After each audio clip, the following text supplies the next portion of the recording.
Hey guys, so you ready for today's July 20th, 2024, 7:27 a.m. Central Time. Something goofy just happened big time. I got an email on my government secrets account, which is linked to my phone, happened to be on my phone, looking at something, and an email came through, so I clicked on it, and I looked at the address, and I just read it. It was very short. The address was dk.rsl@ic3.gov.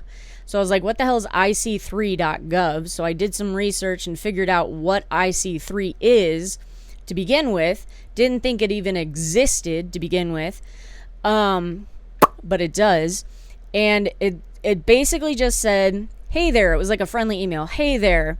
I was wondering where you may have gotten any of your sources with CrowdStrike creating transactions with an offshore account. And then the name on it was Seth. What, like, not the actual name on the address. It was, he signed it, or they signed it, Seth. I literally was gonna hit reply, and it disappeared on my phone. So I was like, what the fuck? So I restarted my phone and all kinds of stuff, because you can retract emails even in Google, your Gmail account. You can retract emails fairly quickly. But usually once the user has opened it, you cannot retract it. So that's kind of goofy. So that's the only thing I can think of, because that motherfucking email disappeared. I wish I would have screenshot. I didn't think about it. I didn't register for whatever reason. It did not register.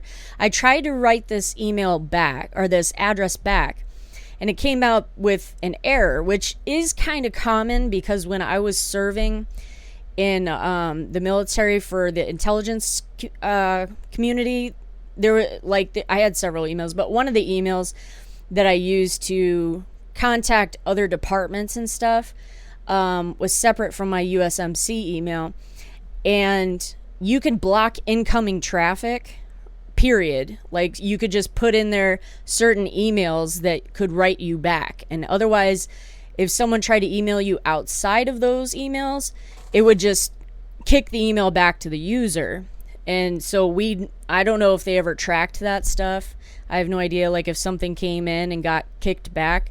I don't know if the government tracked it or whatever. And whatever. It doesn't matter. So I'm not surprised that it would have kicked a mailer demon or whatever the fuck back to me. So anyway, I looked up IC3 because I didn't think that existed. Was shocked that it does exist. It's the Internet Crime Complaint Center, the IC3. And what they do, let me blow this up.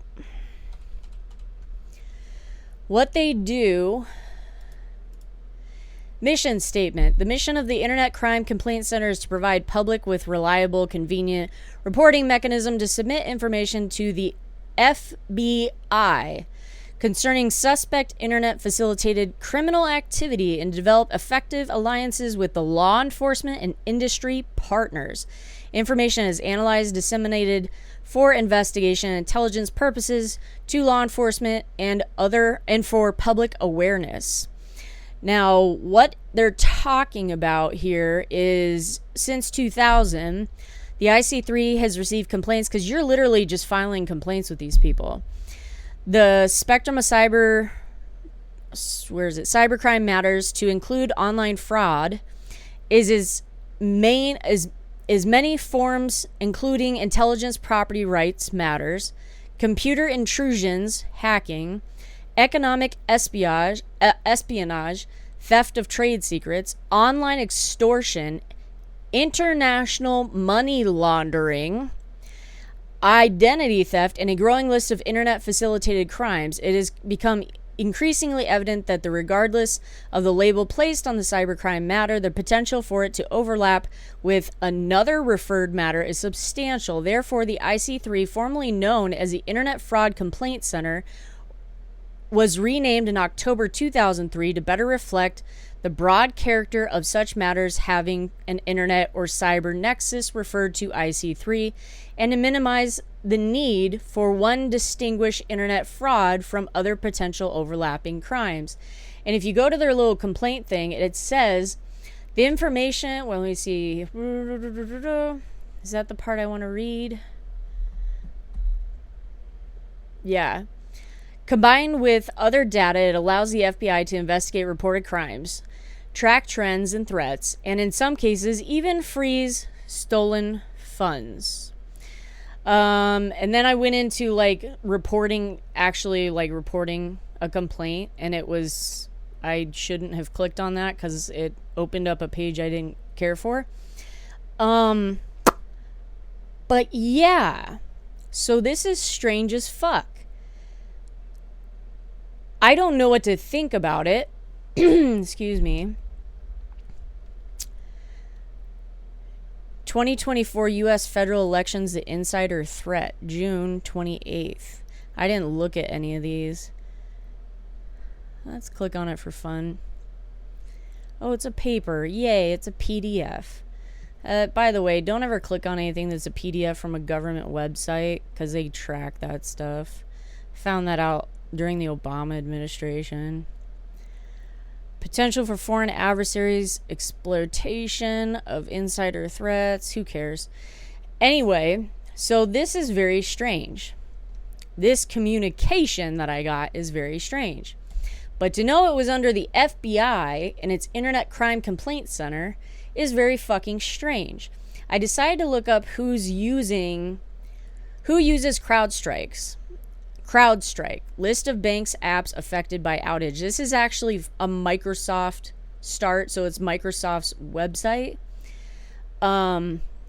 MSN.com is what it is, actually. But it said in here the people that were affected.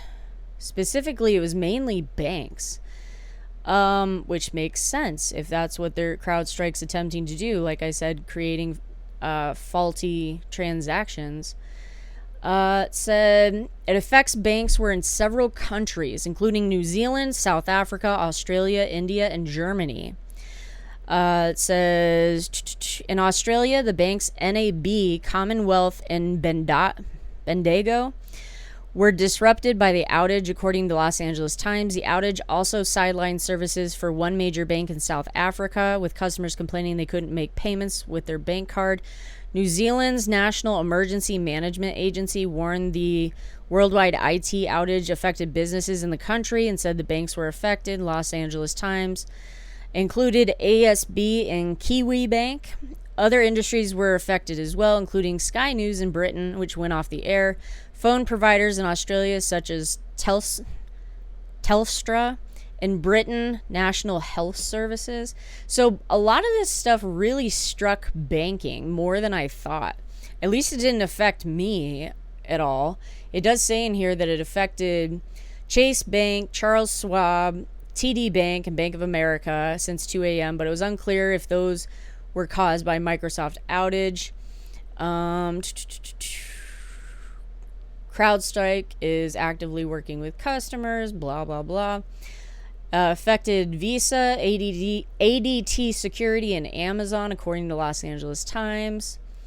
The down detector that their bank cards were being declined and that they couldn't check balances for their accounts and gift cards. Users also documented ADP, which is a payroll human resources company widely used in the US and worldwide. So it was like basically financial shit. Obviously, it affected other stuff, especially the airlines, and then some of the, it sounds like hospitals it affected, but it really targeted banks. And the fact that it targeted New Zealand in particular, because New Zealand has a lot of offshore, like connected offshore accounts through New Zealand.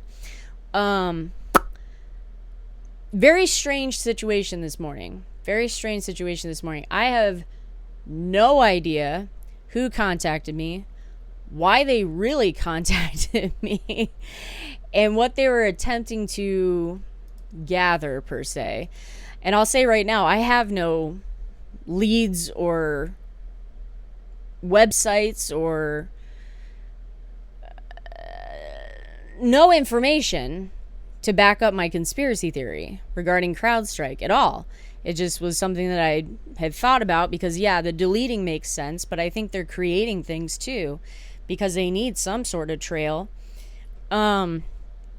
Weird morning. So I don't care that I listed their email. I really don't. Probably should care, but I don't. Very strange morning. That's really all I have to say. The IC3 falls under the FBI, which is creepy as fuck. This is Are You Ready For It? Take care, guys. Have a great day.